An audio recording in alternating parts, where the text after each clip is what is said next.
அல்லாஹ்வுடைய இந்த இஸ்லாமிய மார்க்கத்தை தூய வடிவில் எவ்வித கலப்படமும் இன்றி அது குர்ஆனையும் சுன்னாவையும் ஆதாரமாக கொண்டு மக்களுக்கு தெளிவுபடுத்த வேண்டும் என்ற ஒரு முயற்சிதான் இது. இன்னல் ஹம்தலில்லாஹ் நஹ்மதுஹு வ நஸ்தஈனுஹு வ நஸ்தக்ஃபிருஹு வ நஊது பில்லாஹி மின் ஷுரூரி அன்ஃபுஸினா வ மின் ஸய்யிஆத்தி அஅமாலினா மை யஹ்திஹில்லாஹு ஃபலா முதில்ல லஹு வ மை யுضلل ஃபலா ஹாதிய லஹு அஷ்ஹது அல்லா இலாஹ இல்லல்லாஹ் வ அஷ்ஹது அன்ன முஹம்மதன் அப்துஹு வ ரசூலுஹு فإن أصدق الكلام كلام الله وأحسن الهدي هدي محمد صلى الله عليه وسلم وشر الأمور محدثاتها وكل محدثة بدعة وكل بدعة ضلالة وكل ضلالة في النار.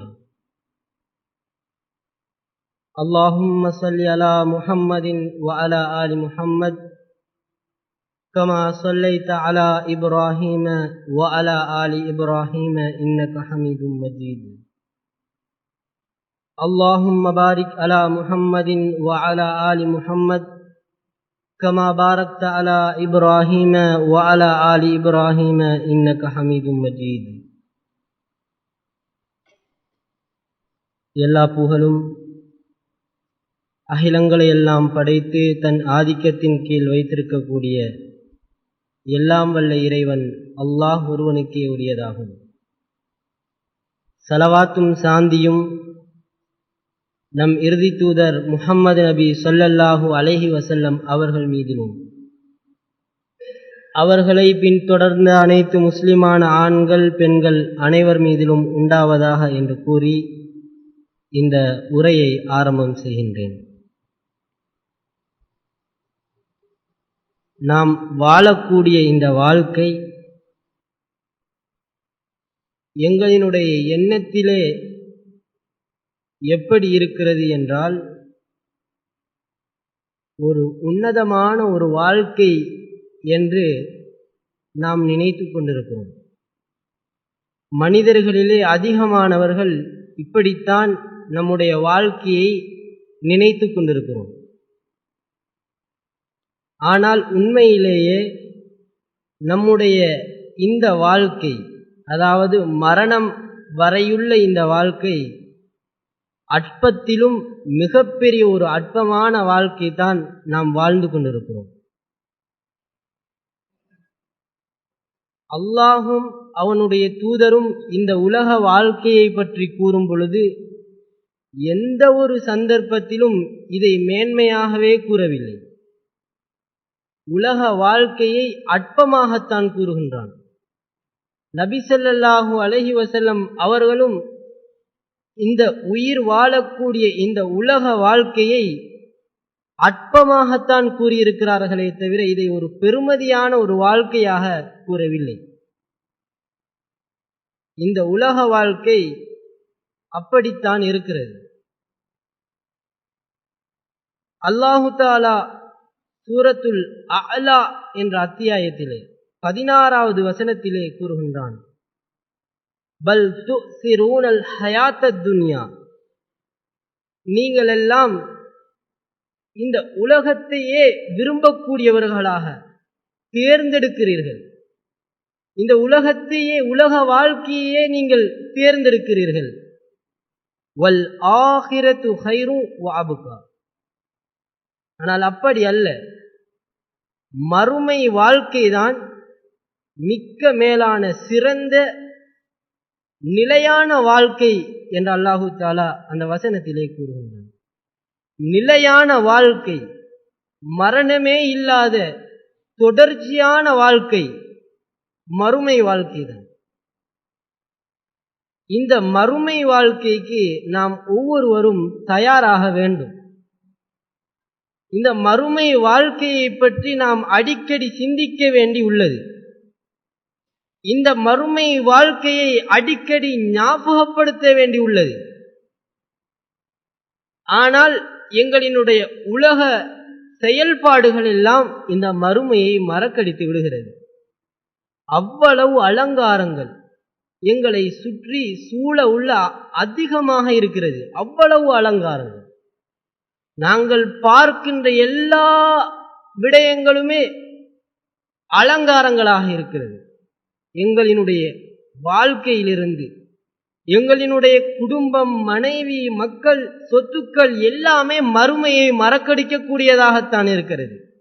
அல்லாஹ்வும் ஒரு இடத்திலே அல் குர்ஆனிலே கூறுகின்றான், உங்களிலே உங்களினுடைய மனைவிகளும் உங்களினுடைய பிள்ளைகளும் சொத்துக்களும் அதிலே எதிரிகள் இருக்கிறார்கள் என்று அல்லாஹு தஆலா கூறுகின்றான். உங்களினுடைய மனைவிகளிலும் உங்களினுடைய பிள்ளைகளிலும் எதிரிகள் இருக்கிறார்கள் என்று அல்லாஹு தஆலா கூறுகின்றான். ஆகவே நாங்கள் இந்த உலகத்திலே வாழும் பொழுது ஜாக்கிரதையாக வாழ வேண்டியிருக்கிறது. அவ்வளவுதான் எங்களினுடைய வாழ்க்கை. ஆனால் மறுமை வாழ்க்கை, எங்களினுடைய உயிர் எங்களை விட்டு பிரிந்தவுடன் எங்களினுடைய அடுத்த கட்ட வாழ்க்கை ஆரம்பித்து விடுகிறது. அது நிலையான வாழ்க்கையாக இருக்கிறது. தொடர்ச்சியாக நாம் வாழ இருக்கிறோம். நாம் என்றைக்கு எங்களினுடைய உயிரை விடுகின்றோமோ, எங்களினுடைய உயிர் தொண்டைக்குழியை வந்து அடைகிறதோ, அப்பொழுது எங்களுக்கு விளங்கிவிடும், நான் வேதனைக்கு உட்பட்டவன் அல்லது மிக சந்தோஷமான வாழ்க்கை எனக்கு இருக்கிறது என்பதை நாங்கள் அறிந்து விடுவோம். இந்த நேரத்திலே உங்களுக்கு அந்த சந்தோஷமான வாழ்க்கையை உங்களுக்கு ஞாபகப்படுத்தலாம் என்று நினைக்கிறேன். நாம் இந்த உலகத்திலே வாழுகிறோம். எல்லோருமே, உலகத்திலே இருக்கக்கூடிய அனைவருமே முழுமையான சந்தோஷத்தை அனுபவித்திருக்கின்றோமா என்றால் இல்லை. எல்லா வாழ்க்கையிலுமே, எல்லா மனிதர்களிலுள்ள வாழ்க்கையிலுமே ஏதாவது ஒரு குளறுபடிகள் இருந்து கொண்டே இருக்கிறது. ஏதாவது ஒரு சங்கடங்கள் இருந்து கொண்டே இருக்கிறது. இது யாராலும் தவிர்க்க முடியாது. ஏழைகளை காட்டிலும் சொத்து சுகங்களோடு வாழக்கூடியவர்கள் தான் அதிகமாக சச்சரவுகளோடு வாழுகிறார்கள், அதிகமாக வேதனையோடு வாழுகிறார்கள். சாதாரணமாக எங்களினுடைய வாழ்க்கையை எடுத்து பாருங்கள். நோய் நொடிகள், மனைவி, மக்கள் எல்லாமே சோதனையாகத்தான் இருக்கிறது. நிம்மதி கிடையாது. ஆனால் உயர்ந்த ஒரு நிம்மதியான ஒரு வாழ்க்கை எங்களுக்கு அந்த சொர்க்கம்தான். அந்த சொர்க்கத்தை நாங்கள் அடையும் வரைதான் இந்த சோதனை எல்லாம். எங்களினுடைய உயிர் தொண்டை குழியை அடையும் வரைதான் இந்த சோதனை எல்லாம். அடைந்து விட்டது, நாங்கள் அழகான முறையிலே மார்க்கத்தை பின்பற்றி நடந்தோம் என்று சொன்னால், நேரான பாதையை நாங்கள் சரியாக அந்த பாதையிலே நடந்தோம் என்று சொன்னால், ஒரு மிகப்பெரிய ஒரு கண்ணியமான ஒரு வாழ்க்கையை நமக்கு வைத்திருக்கிறான் அல்லாஹு தஆலா. இந்த வாழ்க்கையை நாங்கள் நன்றாக சிந்திக்க வேண்டியிருக்கிறது. ஏனென்றால் தன்னுடைய நல்லடியார்களுக்கு அல்லாஹு தஆலா எந்த கண்ணும் எந்த காதும் எந்த உள்ளங்களும் கற்பனை செய்திராத ஒரு அந்தஸ்தை, ஒரு கூலியை அல்லாஹு தஆலா தன்னுடைய அடியார்களுக்கு என்று வைத்திருக்கிறான். அந்த கூலியை நாம் ஒவ்வொருவரும் அடைந்து கொள்ள வேண்டும். எவ்வளவு சிரமங்கள் இந்த உலகத்திலே அனுபவிக்கிறோம். ஆக குறைந்தது இச்சில் துப்புவதை யோசிச்சு பாருங்கள். நிம்மதியா? சளி வந்து விட்டால் நிம்மதியா? அப்படியே கூட்டிக் கொண்டு போனால் எங்களினுடைய வாழ்க்கையே அனுதினமும் சோதனையாகத்தான் இருக்கிறது. மனைவி, மக்கள், குடும்பங்கள், கலாச்சாரங்கள், சட்டதிட்டங்கள் என்று எல்லாமே சோதனைதான். நாங்கள் சுதந்திரமாக இந்த உலகத்திலே வாழவில்லை. ரோட்டுக்கு போனால், வீதிகளிலே நாங்கள் சென்றால் போலீஸ் சச்சரவு, வீடுகளுக்கு வந்தால் மனைவி மக்களுடைய சச்சரவு, நண்பர்களோடு சென்றால் ஏதாவது ஒரு தவறுகள் இவன் விடுவானா கேலி அடிக்க. இப்படி சோதனைகளுக்கு மத்தியிலே நாங்கள் வாழ்ந்து கொண்டிருக்கிறோம். சரி, ஒரு தேவைக்காக கடன் வாங்கிவிட்டோம். டேட் நெருங்குகிறே வந்துருவானோ கேட்டுவானோ ஒரு சோதனை. இப்படி எல்லா விஷயத்தையுமே நாம யோசிக்க வேண்டியிருக்கிறது. அதிகம் நாம யோசிக்க வேண்டியிருக்கிறது. நாம இதுதான் வாழ்க்கை, இது எங்களோட தொண்டைக்குழியில வந்து அதை முடிஞ்சு போயிடும். எங்களுடைய தொண்டைக்குழிக்கு அந்த உயிர் வந்த உடனே அந்த சோதனையை முடிஞ்சு போயிடுது. நம்ம சரியா வாழ்ந்திருந்தோம், இன்ஷா அல்லாஹ் நிலையான அந்த சொர்க்கத்தை அடையும். அந்த சொர்க்கத்தில அந்த சொர்க்கமிக்குதே, அந்த சொர்க்கத்தில எந்த ஒரு கடன்காரனும் வரமாட்டான். நாம இங்க கொடுத்துட்டோம்டா சரி, எங்கட அந்த கடன்கள் கொடுக்கப்பட்டுட்டா அங்க வந்து கணக்குகள் வந்து கேட்டுக்கிட்டிக்க மாட்டான். சொர்க்கத்துக்கு போன பிறகு எந்த ஒரு போலீஸ்காரனை வந்து கேட்டுக்கிட்டிக்க மாட்டான். ஐடென்டி எடுத்தியா, லைசன் எடுத்தியா, யாரை எவனை கேட்க மாட்டான் ஒன்னும். சகோதரர்களே, இதை நாம சிந்திக்கணும். ஒரு சிறைச்சாலை போல வாழ்ந்துகிட்டு நிற்கிறோம். காபிர்களும் சரி முஸ்லிம்களும் சரி, காபிர்களை விட முஸ்லிம்கள் சிறைச்சாலையிலே வாழ்ந்து கொண்டிருக்கிறார்கள். ஆனால் அவர்கள் காபிர்களுக்கு இது சுருக்கம். ஆனால் உண்மையிலேயே சுருக்கம் இது சிறைச்சாலை, அற்பமான சுகம். ஆகவே இந்த சுகத்தை, நிலையான சுகத்தை அந்த சொர்க்கத்தில் நாங்கள் அனுபவிக்க வேண்டியிருந்தால் நாங்கள் பல தியாகங்கள் செய்ய வேண்டியிருக்கிறது. பல தியாகங்கள் செய்ய வேண்டியிருக்கிறது. இதிலே ஒரே ஒரு தியாகத்தை, ஒரே ஒரு சம்பவத்தை சுருக்கமாக கூறிவிட்டு நான் இந்த சொர்க்கத்தை பற்றி சொல்லலாம் என்று நினைக்கிறேன். நம் அனைவருக்கும் தெரியும், நபி ஸல்லல்லாஹு அலைஹி வஸல்லம் அவர்களுடைய காலத்திலே நபி ஸல்லல்லாஹு அலைஹி வஸல்லம் அவர்கள் பிரச்சாரம் செய்கிறார்கள், மக்களை அச்சமூட்டி எச்சரிக்கை செய்கிறார்கள். அந்த நேரத்திலே ஆரம்பத்திலே இந்த இஸ்லாத்தை ஏற்றார்கள் ஒரு சில அடிமைகள். சகோதரர்களே, கவனமாக கேளுங்கள். ஒரு சில அடிமைகள் இந்த இஸ்லாத்தை ஏற்றார்கள். அவர்கள் அடிமையாக வாழ்ந்து கொண்டிருக்கும் பொழுதே ஒரு சிரமமான வாழ்க்கையை வாழ்ந்தார்கள். அல்லாஹ்வினுடைய இந்த தீனை ஏற்றார்கள். பிறகு ஏற்கனவே அனுபவித்துக் கொண்டிருந்த சிரமத்தை காட்டிலும் மென்மேலும் சிரமத்தை அனுபவித்தார்கள், வேதனை அனுபவித்தார்கள் அந்த எஜமானர்களால். அதிலே ஒரு சிலர்தான் சுமையா ரலியல்லாஹு அன்ஹா, யாசிர் ரலியல்லாஹு அன்ஹு. இந்த இரண்டு பேரும் கணவன் மனைவி, அம்மார் ரலியல்லாஹு அன்ஹு அவர்களுடைய பெற்றோர். இவர்கள் இந்த இஸ்லாத்தை ஏற்றார்கள். அந்த இரு தம்பதிகளினுடைய எஜமான் அபு ஜஹில் இந்த இஸ்லாத்தை ஏற்றதன் காரணமாக பல சித்திரவதைகளை செய்தார். அந்த கொடுங்கோலன் இறுதியிலே அவர்களை கொலையும் செய்தான். இஸ்லாத்திற்காக ஷஹீதாக்கப்பட்ட ஒரு பெண் முதலிலே நபி ஸல்லல்லாஹு அலைஹி வஸல்லம் அவர்கள் கொண்டு வந்த பொழுது மிக கொடூரமாக கொல்லப்பட்டார்கள்.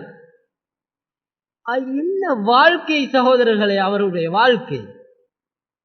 அவர் இஸ்லாத்தை ஏற்கும் முன் ஒரு அடிமையாக வாழ்ந்தார்கள், பல சிரமங்களுக்கு மத்தியிலே வாழ்ந்தார்கள். இஸ்லாத்தை ஏற்றதன் பின்னர் மிக கடுமையாக சோதிக்கப்பட்டார்கள், தன்னுடைய உயிரையே கொடுத்தார்கள். என்ன வாழ்க்கை இந்த வாழ்க்கை, அவருடைய வாழ்க்கை! யாசிர் ரலியல்லாஹு அன்ஹு அவர்களினுடைய வாழ்க்கை என்ன வாழ்க்கை! சிந்திக்க வேண்டும் இந்த சம்பவங்களை எல்லாம் நம்ம ஒவ்வொருவரும். அவர்களுக்கு இந்த சொர்க்கத்தை பற்றிய சரியான ஞானம் விழுந்தது. அவர்களுக்கு இந்த வாழ்க்கையை விட ஒரு நிரந்தரமான ஒரு சுகபோகமான வாழ்க்கையை அவர்கள் எதிர்பார்த்தார்கள். இந்த உயிர் போவதை அவர்கள் துச்சமாக மதித்தார்கள். ஆனால் நாங்கள் சுகமாக வாழ்கிறோம். எங்களினுடைய வாழ்க்கை ராஜ வாழ்க்கை இந்த உலகத்திலே அவர்களோடு ஒப்பிடும் பொழுது. எல்லாவற்றையுமே தனியாக உட்கார்ந்து கொண்டு சகோதரர்களை சிந்திக்க வேண்டும் நாம் ஒவ்வொருவரும். இப்படியெல்லாம் சஹாபாக்கள் தியாகம் செய்திருக்கிறார்களே, அப்படி அந்த தியாகம் எதற்காக? நான் இந்த மார்க்கத்திலே இருக்கிறேன், என்னுடைய தியாகங்கள் எந்த அளவிலே இருக்கிறது, இதையெல்லாம் நாம் ஒவ்வொருவரும் சிந்திக்க வேண்டியிருக்கிறது. லேசான விடயங்கள் இல்லை. லேசாக வாழ்ந்து போவதற்கு இந்த மார்க்கம் இலகுவான மார்க்கம் அல்ல. சோதனைகள் எங்களை வந்து சேரும், பல சோதனைகள் வந்து சேரும். இலகுவாக ராஜ வாழ்க்கை வாழ்ந்து கொண்டிருக்கிறோம். சகோதரர்களை நன்றாக சிந்தியுங்கள். சிந்திப்பதற்காகத்தான் இந்த விடயங்கள். நானும் அதுபடி நடக்க வேண்டும், சிந்திக்க வேண்டும். என்னால் இந்த இஸ்லாத்திலே என்ன பிரயோஜனம் இருக்கிறது? அவர்களுக்கு அந்த உயிர்களை எல்லாம் துச்சமாக மதித்து தியாகம் செய்தார்களே அந்த சஹாபாக்கள் எதை எதிர்பார்த்தார்கள்? அந்த உன்னதமான வாழ்க்கைதான் அல்லாஹ்வினுடைய பொருத்தம். அல்லாஹ்வினுடைய அந்த பொருத்தத்தை அவர்கள் எதிர்பார்த்தார்கள். அவர்களுடைய உயிர், அவர்களுடைய செல்வங்கள் எல்லாமே துச்சமாக மதிக்கப்பட்டது, அவர்களுக்கு துச்சமாக விளங்கியது. அந்த உயர் ரக ஸ்தானம் என்ன? அந்த உயர் ரக பொருத்தம், அல்லாஹ்வினுடைய பொருத்தம் என்ன? அல்லாஹு தஆலா அவனுடைய பொருத்தத்தை நாங்கள் எவ்வாறு அடைவது? இந்த உலகத்தை பற்றி நபி ஸல்லல்லாஹு அலைஹி வஸல்லம் அவர்கள் சொல்வதை இந்த நேரத்திலே கூறுகின்றேன், கேளுங்கள். சஹீஹ் முஸ்லிம் என்ற கிரந்தத்திலே 5490வது இலக்கத்திலே இந்த ஹதீஸ் பதிவாகி இருக்கிறது.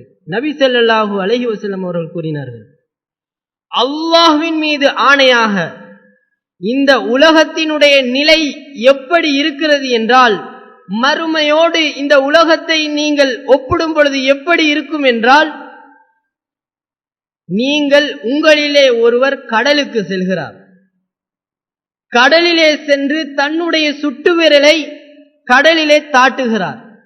எடுத்து அந்த சுட்டு விரலை பார்க்கும் பொழுது இருக்குமே அந்த தண்ணீர் விரலிலே ஒட்டிக்கொண்டு, அந்த தண்ணீருக்கு நீங்கள் ஒப்பிட்டுக் கொள்ளுங்கள் என்று நபி ஸல்லல்லாஹு அலைஹி வஸல்லம் அவர்கள் கூறியிருக்கிறார்கள்.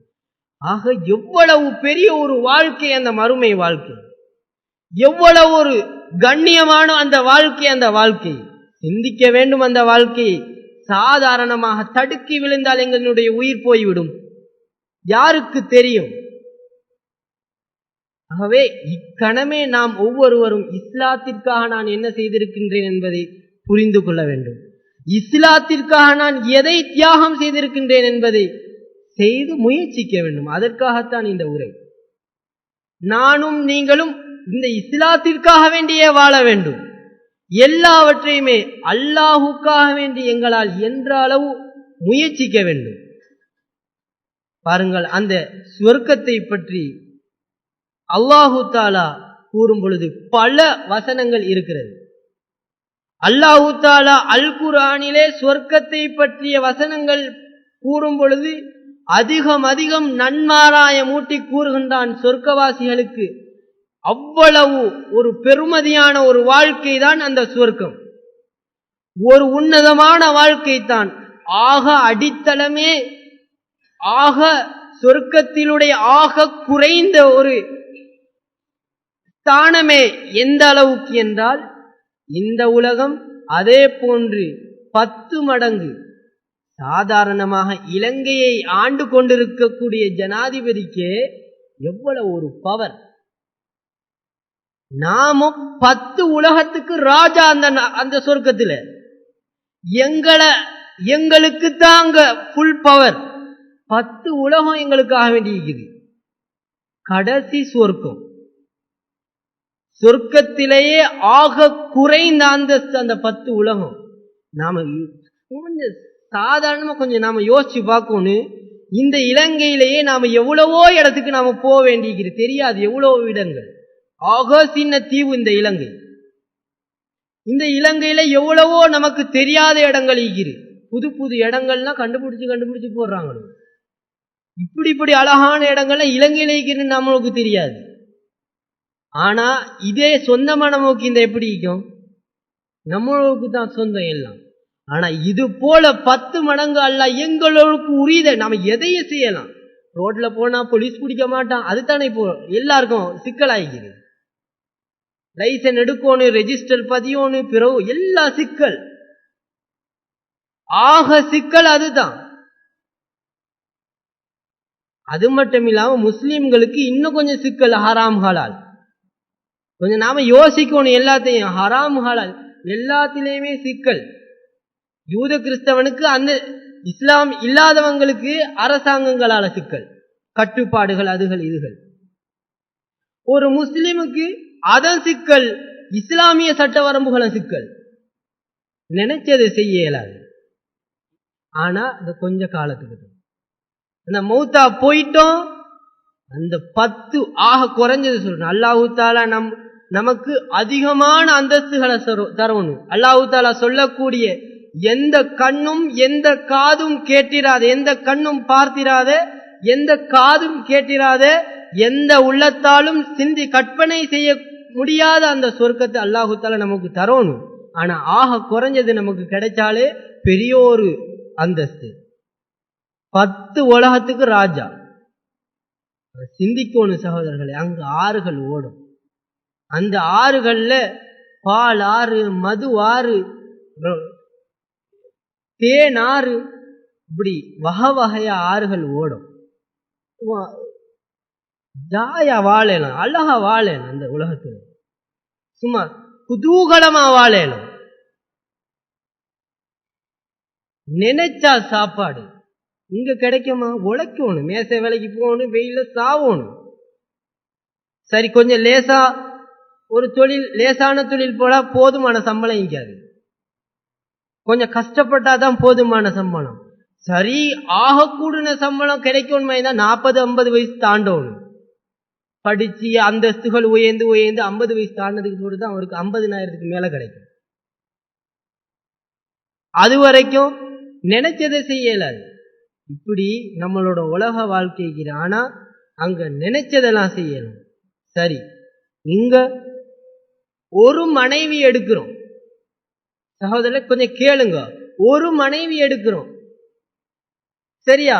எங்களுக்கு கொஞ்சம் நீதமா நடக்கலுங்கிற ஒரு தெம்பு வந்துட்டு, எங்களுக்கு சக்தி ஈக்குது. 2வது மனைவி எடுக்கிறோம். கொஞ்சம் மக்கள்கிட்ட இருந்து வர பேச்சு ஏழுமா வாழ்றதுக்கு. இஸ்லாத்துல அனுமதி இருந்தாலும், அழகான அனுமதி ஈக்குது, ஹலாலான முறையில வாழ்றதுக்கு ஏழுமா இருந்தாலும் 2வது மனைவி எடுத்தா வாழ ஏழுமா நமக்கு? ஆனா அல்லாஹு தாலா மறுமையில சொர்க்கத்துல 2 கன்னியர்களை முடைத்து வைப்பான்.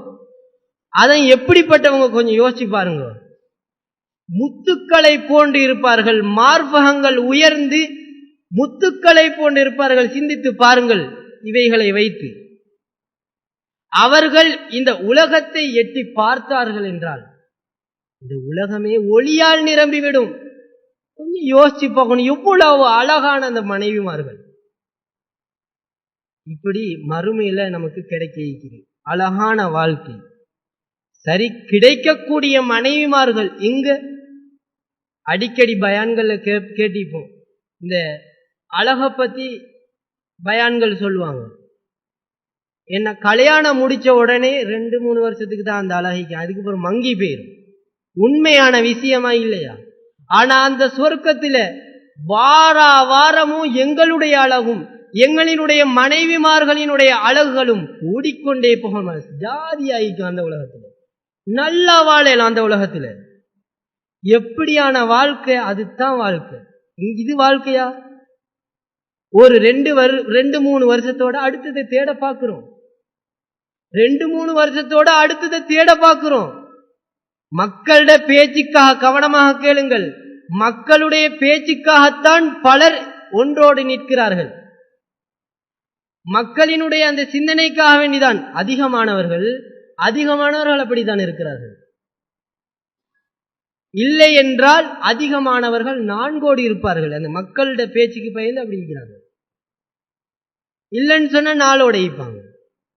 இப்படித்தான் உலக வாழ்க்கை. ஆனா அங்க அழகுகள் கூடிக்கொண்டே போகும். வாரமா போவாங்க. ஒரு சந்தைக்கு வெள்ளிக்கிழமையில பெய்த்துட்டு போற நேரத்துல ஒரு காத்து அடிக்கும். காத்து அவங்களோட அவங்களோட மேனில பட்டுட்டு போவோம், அதோட அவங்களோட உருவம் மாறிடும். எப்படி மாறும்? அவங்க வீட்டுக்கு போவாங்க, அவங்களோட ஊட பத்தி சொல்றேன் கேளுங்க. அதுக்கு முந்தி அவங்க வீட்டுக்கு போவாங்க, போற நேரத்தில் அவங்கள வரவேற்பாங்க அவங்களோட குடும்பம்.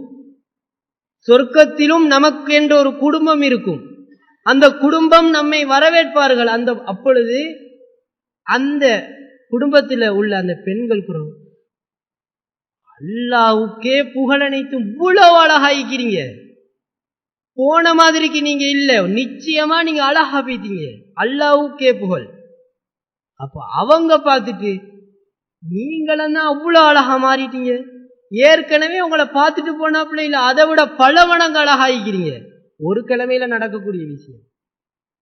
அடுத்த கிழமை இப்படியே அழகுகள் கூடி என்ஜாயாகத்தான் வாழ முடியும். அந்த சொர்க்கம் அனுபவிப்பதற்காக வேண்டிய அல்லாஹ் தஆலா அந்த சொர்க்கத்தை வச்சுக்கிறான். ஆகவே சகோதரர்களே, இதுதான் நிலையான வாழ்க்கை.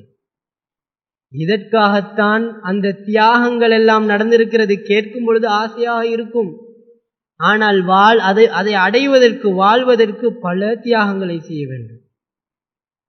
அங்குள்ள வீடுகள், இங்க உள்ள பெரும்பாலுமே சொந்த வீட்டுல நாம யாரும் வாழ இல்லை. சொந்த வீட்டுல யாரும் வாழ இல்லை. பெரும்பாலும் திருமணம் முடித்தவர்கள் பெண்ணோட வாப்பா கொடுத்திப்பாங்க, இல்லைன்னு சொன்னா வாடகை வீடு. இப்படிதான் பெரும்பாலும் ஈக்கிறோம்.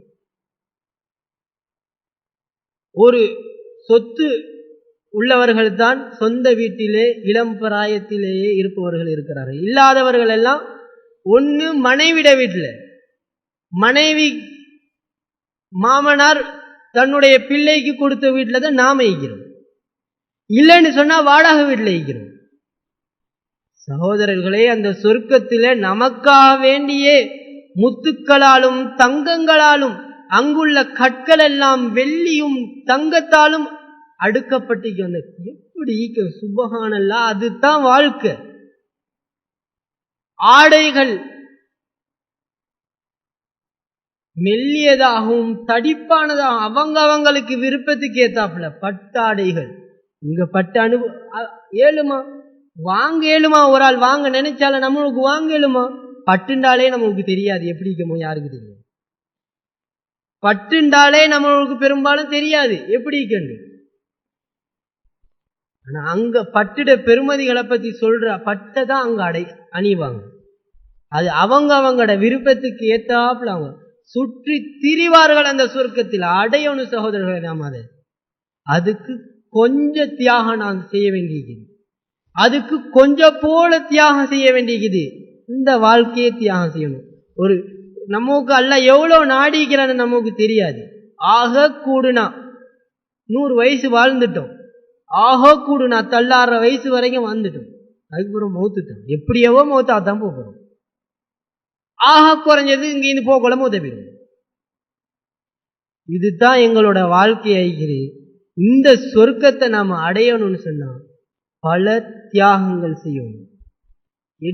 அதிகமான சுகபோகங்கள் சொர்க்கத்தில் ஈக்கிறது நாம தெரிஞ்சு வச்சுக்கிறோம். உச்சக்கட்ட ஒரு இன்பம் ஒன்று ஈக்குது. அந்த இன்பம் என்னங்கிறத நாம கொஞ்சம் யோசிச்சு பார்க்கணும். அது என்ன இன்பம்? இவ்வளவோ பெரிய ஒரு இன்பம். ஆக குறைஞ்சதே உலகத்தை போல 10 உலகம், உலகத்துக்கு அந்த 10 உலகத்துக்கு ராஜா. ஆக கூடுனதே ஏகப்பட்டது. ஆனா அதிலும் உயர்ந்த ஒரு உன்னதமான ஒரு சுகபோகம் ஒன்று இருக்குது. அத நபி ஸல்லல்லாஹு அலைஹி வஸல்லம் அவங்க சொல்றாங்க. இந்த ஹதீஸ சஹீஹ் முஸ்லிம் என்ற கிரந்தத்தில் 181 இலக்கம், அதே போல 2829 இலக்க ஹதீஸ்கள்ல இந்த ஹதீஸ பதிகிறாங்க. காலல்லாஹு அஸ்ஸவஜல், உயர்வான அல்லாஹ் சொர்க்கவாசிகளை பார்த்து கூப்பிடுவான். யா அஹ்லல் ஜன்னா, சொர்க்கவாசிகளே. உடனே அந்த சொர்க்கவாசிகள் வருவாங்க கூப்பிட்ட உடனே. லப்பைக், எங்களினுடைய இரட்சகனே நாங்க ஆஜராகிட்டோம், நாங்க உன்கிட்ட வந்துட்டோம், நீ எதுக்காக கூப்பிட்டா அப்படின்னு கேட்பாங்க. நன்மைகள் உன் வசம்தான் உள்ளது, எல்லா நன்மைகளும் உனக்கிட்டத்தான் ஈக்குது என்று அந்த சொர்க்கவாசிகள் கூறின உடனே அல்லாஹு தஆலா சொல்லுவான், நீங்கள் எல்லாம் இந்த சொர்க்கத்துல, இப்போ நாம நமக்கு அல்லாஹு தஆலா இந்த நேர்வழியை தந்த, நமக்கு அந்த ரட்சகனுடைய அந்த ஒரு அருளை நாம சிந்திச்சு பார்க்கணும். நாம நேர்வழியில ஈக்கிறோம். இந்த சொர்க்கத்துக்கு போற வழியை காட்டி தந்த அந்த ரப்புல் ஆலமீன் அந்த கேள்விகளை பாருங்க. சொர்க்கத்துல வச்சு நீங்க எல்லாம் பொருந்திக்கிட்டீங்களா அந்த விஷயங்கள் எல்லாத்தையும்? இதெல்லாம் உங்களுக்கு போதுமா கேட்பான் அல்லாஹு தஆலா. இத கொஞ்சம் யோசிச்சு பாருங்க. அகிலத்தின் இரட்சகன் எங்களை பார்த்து கேட்பான் அந்த நேரத்தில், இதெல்லாம் உங்களுக்கு போதுமா? அப்ப அந்த சொர்க்கவாசிகள் சொல்லும், எப்படி ரப்பே எங்களுக்கு போதாமைக்கும், யாருக்கும் கொடுக்காத மிகப்பெரிய ஒரு அருளை எங்களுக்கு தந்திருக்கிறாயே, இது எப்படி எங்களுக்கு போதாததாக இருக்கும் என்று அந்த சொர்க்கவாதிகள் கூறுவார்கள். இந்த கூட்டத்திலே நாங்கள் ஒவ்வொருவரும் இருக்க வேண்டும். லேசான காரியம் அல்ல, லேசான விஷயம் இல்ல சகோதரர்களே. சிந்திங்க, இந்த அல்லாஹு தஆலா நம்மளை பார்த்து கேட்கிற நேரத்தில் இது போதுமா? அப்ப சொர்க்கவாசிகள் நாமும் அந்த இடத்துல இருந்தா சொல்லுவோம், எப்படியா அல்லாஹ் போதாம ஈக்கும்? சொல்லுவான், இதை விட ஒரு மேலான ஒரு விஷயத்தை உங்களுக்கு தரவா அப்படின்னு கேட்பான். கேட்டுட்டு அல்லாஹ் சொல்லுவான், இதை விட ஒரு, சொர்க்கவாசிகள் சொல்லுவாங்க, இதை விட ஒரு மேலான ஒரு சந்தோஷங்கள் ஈக்குதா அப்படின்னு கேட்கிற நேரத்தில் அல்லாஹ் சொல்லுவான், இதுக்கு பிறகு நான் உங்கள கோபப்படவே மாட்டேன். எப்படி ஒரு வார்த்தை! இந்த வார்த்தையை நாங்கள் கேட்க வேண்டும் என்றால் இந்த உலகத்தை தியாகம் செய்யணும். இதுக்கு பிறகு எந்த ஒரு கோபமும் உங்கள் மீது கொள்ள மாட்டேன். எதை வேண்டாம் செய்யலாம், எதையும் செய்யலாம். அந்த சொர்க்கத்தில் அல்லாஹ்வுக்கு கோபமே வராது. அதுதான் சொர்க்கம்.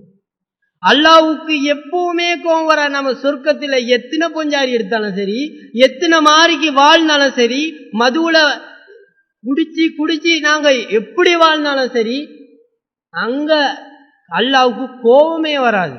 அல்லாஹ் இதுக்கு பிறகு கோபமே பட மாட்டான் என்று அல்லாஹ் தஆலா சொல்ல மாட்டேன், உங்களோட கோபமே வராது சொல்லி போட்டு, தனக்கும், இப்பொழுதுதான் முக்கியமான கட்டம், அல்லாஹு தஆலா தனக்கும் அடியார்களுக்கும், இதுவரைக்கும் யாரும் அல்லாஹ்வை பார்த்ததில்லை. இந்த நேரம் வரும் வரைக்கும் உலகத்திலே படைப்பினங்களாக இருக்கக்கூடிய நாம் ஒவ்வொருவரும் யாருமே அல்லாஹ்வை பார்த்ததில்லை. இந்த நேரத்துல தான் அல்லாஹு தஆலா தனக்கும் தன்னுடைய அடியார்களுக்கும் இடையிலே உள்ள அந்த திரையை எடுப்பான். அப்பத்தான் அந்த சொர்க்கவாசிகள் அல்லாஹ்வை பார்ப்பாங்க. வேற யாருக்கும் கிடைக்காத மிகப்பெரிய ஒரு பாக்கியம் அது. வேற யாருக்குமே, காபிர் நரகவாசிகளுக்கு இது கிடைக்குமா? அல்லாஹ்வை நிராகரிச்சு அல்லாஹ்வுடைய தீனை கேலி கிண்டல் செய்யக்கூடியவனுக்கு கிடைக்குமா? கிடைக்காது. நேரான பாதையில தியாகம் செஞ்சு வாழக்கூடியவங்களுக்கு தான் கிடைக்கும். அல்லாஹ் தன்னுடைய திரையை அகற்றுவான். அந்த நேரத்துல நபி ஸல்லல்லாஹு அலைஹி வஸல்லம் சொல்லுவாங்க, அல்லாஹ்வை பார்த்து அது பார்க்கறதை தவிர வேற எதுவுமே அவங்களுக்கு சுகமாயிக்காது, ஒரு சுகத்தை தராது. அல்லாஹ்வை பார்த்துக்கிட்டே இருக்கிறது தான் அவங்களுக்கு சுகமாயிக்கும். இப்படிதான் எங்களோட அல்லாஹு தஆலா இன்ஷா அல்லாஹ் எங்களுக்கு தரணும். நம்ம ஒவ்வொருவருக்கும் நாம செய்யக்கூடிய தியாகங்கள் அல்லாஹு தஆலா எல்லா விஷயங்களையும் பதிஞ்சு வைக்கணும். அதை வீணாக்க கூடாதுன்னு சொன்னா, எங்களோட மரணம் வரும் வரைக்கும் அதை தொடர்ந்து செய்யும். பல வேலை ஈக்குது, நம்ம மார்க்கத்துக்காக வேண்டி செய்ய வேண்டியது, பல தியாகங்கள் செய்ய வேண்டியிருக்கிறது. ஆனா நாம சுகமா வாழ்ந்துகிட்டு இருக்கிறோம். சகோதரர்களே, நாம சிந்திக்க வேண்டியிருக்கிறது, மார்க்கத்திட வளர்ச்சிக்கு நாம என்ன செய்யறோம்? மார்க்கத்திட இந்த வளர்ச்சிக்கு ஆக குறைஞ்சது என்ன மாற்றங்கள் ஏற்பட்டிருக்குது, இதை சிந்திக்க வேண்டியிருக்குது. வாலிபர்கள் மூத்த சகோதரர்கள் எல்லோருமே ஒத்துழைப்பா இந்த மார்க்கத்தை நாம நடைமுறைப்படுத்த வேண்டியிருக்குது. அதனால சொர்க்கத்துக்கு செல்றதுக்காக வேண்டி அந்த எங்களை படைச்சி எங்களுக்கு இந்த சதை துண்டுகள், நகங்கள், அழகான முகங்கள், அழகான வாழ்க்கையை தந்த அந்த ரப்புல் ஆலமீனை பார்க்கணுமா இருந்தா நாம பல தியாகங்களை செய்ய வேண்டியிருக்கிறது. ஆகவே மார்க்கத்துக்காக வேண்டி பணி செய்ய விரும்பக்கூடியவங்க முன்வாங்க. மார்க்கத்துக்காக வேண்டி பணி செய்ய ஆசைப்படக்கூடியவங்க முன்வாங்க. வந்து பல தேவைகள் இங்க இருக்குது. அதுகளை தேடி நாம செஞ்சோன்னு சொன்னா எதையுமே அல்லாஹ் தஆலா வீணாக்க மாட்டான், வீணாக்கவே மாட்டான். ஆக சொர்க்கத்தை நாம அடையணும்னு சொன்னா தியாகம் செஞ்சாதான் எங்களுக்கு இயலும். ஆகவே இந்த உபதேசத்தின்படி அந்த சொர்க்கத்தை அடையக்கூடியவர்களாக நானும் என்னுடைய குடும்பமும் அதே போல நீங்களும் உங்களுடைய குடும்பமும் ஆக வேண்டும். அல்லாஹ் தஆலா அதற்கு தௌஃபீக் செய்வானாக.